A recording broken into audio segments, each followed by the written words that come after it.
संगीता वानखेडे, माझा हा आजचा व्हिडिओ खास तुझ्यासाठीचा आहे आणि मला वाटत नाही की माझ्या एका व्हिडिओमध्ये होईल. कारण माझ्या व्हिडिओ म्हणजे माझ्या मोबाईलमध्ये काहीतरी लिमिट वगैरे सेटिंगमध्ये पडले काही की.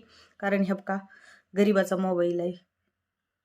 खरंच सांगते, गरीबाचा मोबाईल आहे बाबा. आपला काय मोबाईल लय भारी नाही. आणि दुसरी गोष्ट म्हणजे माझ्याकडे काही रिंग लाईट नाही, स्टँड नाही. जशी आहे तशा परिस्थितीत बनवते. त्यामुळे काहीतरी सेटिंगमध्ये, त्यामुळे माझे 2 व्हिडिओ असतील ह्याच विषयावर.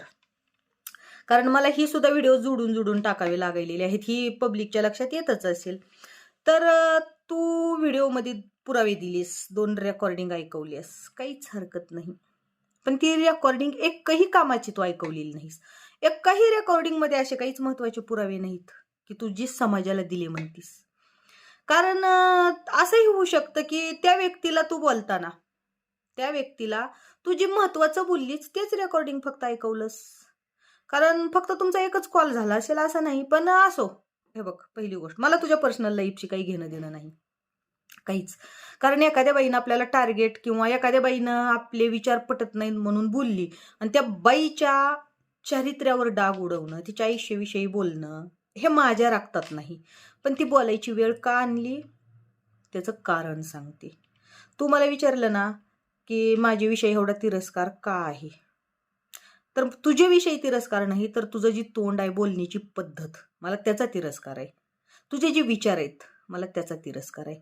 तू प्रत्येक वेळी महिलांविषयी घाणेरड्या शब्दात, ती करुणा मुंडे असू देत, सुप्रियाताई सुळे असू देत, मी कुठल्या एका पक्षातल्या महिलांचं बोलत नाही, किंवा ती संजीवनी राणेवहिनी असू देत, किंवा जया मोरे असू देत, तू, किंवा वैयक्तिक मीच अनुभव घेतलेला आहे. तूच विचार करून सांग. ज्या वेळेला माझा पहिला व्हिडिओ तुझ्या अकाउंट विषयी पडला होता की हे अकाउंटचा धनी कोण, त्याच्यात माझ्या तोंडात एक तरी अपशब्द होता का? बिलकुल नव्हता. तरी पण तू माझी आई, आजा पंजा सगळं काढलं. माझ्या आईला घाण शिव्या दिल्या सगळ्याला, की ज्या आईनं मला खूप रक्ताचं पाणी करून सांभाळलेलं आहे. खूप घाण शिव्या दिल्या, ठीक आहे, काही हरकत नाही, असू देत. आणि ती एक व्हिडिओ नाही तर 2-3. तू माझ्या ऑफिस विषयी बोलली की बळणच मॅडम म्हणायचं आव्हान, ती त्यावर बोलली. परत तू त्यावरच बोलून थांबली नाही. सिंगल मदर आहे तू असे आरोप केले. बरं, तू एवढं करून पण थांबली नाही. तू शेवटी चारित्र्यावर, म्हणजे तू प्रत्येक महिलांच्या शेवटी असं काही झालं की चारित्र्यावर डाग उडवती. तुझ्या ह्या विचारांचा तिरस्कार आहे की तुझे विचार पटत नाही म्हणून जर तुझ्या विरोधात एखादं कोण बोलायला गेलं तर तू डायरेक्ट त्या महिलांच्या चारित्र्यावर डाग उडवती. त्या करुणा मुंडेचा पर्सनल होता नवरा बायकोचं, त्याच्यात सुद्धा तू त्या करुणा मुंडेला वाईट बोलली. हा हे बघ, तुझ्या त्याच्यात मला काही घेणं देणं नाही. माझा विषयच आहे जरांगे पाटील. आता राहिला विषय, तुझी पुरावे दिलीस आणि तू